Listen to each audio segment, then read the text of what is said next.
While Jesus Christ is the ultimate repairer and restorer, mending the breach between God and humanity, this prophecy speaks of the ongoing manifestation of his restorative work through his people.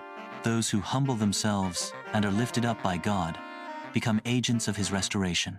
This isn't by our own power, but by Christ in us, working through us. This work involves rebuilding ancient ruins, raising up age-old foundations, and repairing ruined cities spiritually understood as restoring broken lives, families, communities, and even nations. If my people will humble themselves and pray, I will heal their land. It's about applying Christ's victory to the desolations around us. Nehemiah exemplifies this, fasting and praying before setting out to rebuild Jerusalem's walls. This rebuilding faces opposition, highlighting the spiritual warfare involved. Yet, those with a mind to work, enabled by God, participate in restoring paths for dwelling, bringing comfort and turning wilderness into Eden. This restorative work, done in his strength, has eternal dividends and deliverance of others. Widen your tents and lengthen your tent pegs, delighting yourself in the Lord. Isaiah 58:14.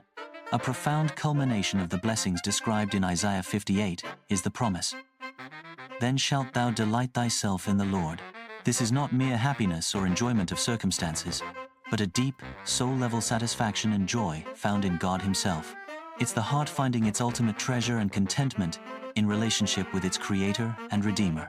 This delight is the opposite of seeking pleasure in sin or finding satisfaction in self-effort. It's the result of aligning our desires with His through the humbling process of fasting and obedience.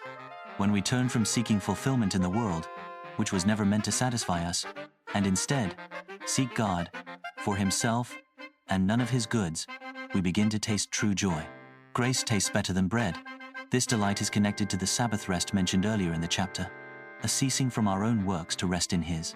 This Sabbath rest is a rest from unavailing self-effort, to sanctify ourselves and allowing God to do the work within us. Just like we couldn't save ourselves, we cannot sanctify ourselves. It's the joy found in His presence, which is fullness. After long obedience in fasting, the desire for Him surpasses the desire for daily bread. This delighting in the Lord is the heart's true homecoming, finding its ultimate satisfaction in the one who made it. Riding on the high places. Isaiah 58:14. Coupled with delighting in the Lord is the promise, and I will cause thee to ride upon the high places of the earth. These high places in Scripture are often locations of significant spiritual encounters and revelations. Wisdom cries out from there. Proverbs, Christ's ultimate sacrifice occurred on a high hill, and His transfiguration, a revelation of glory, took place on a high mountain. These are also places of spiritual vantage and warfare. Being caused to ride upon them suggests elevation, perspective, authority, and victory granted by God in the strength of His might.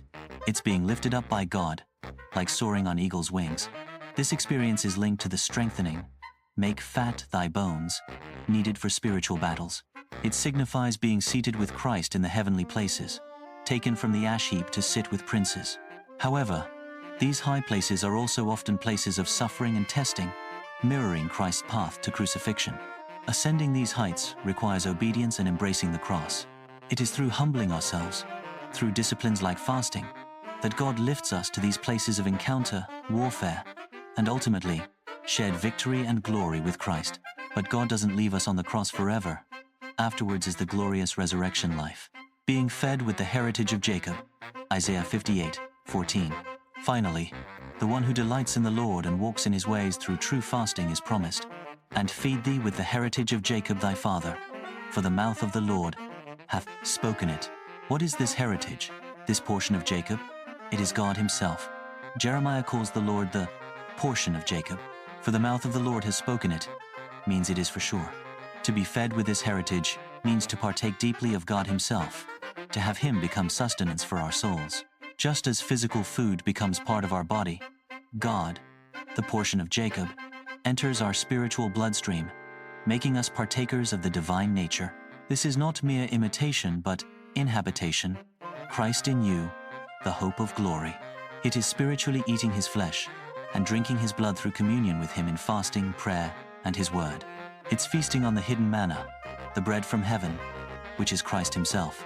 This intimate partaking of God Himself is the ultimate reward and sustenance promised to those who humble themselves and seek Him according to the fast He has chosen.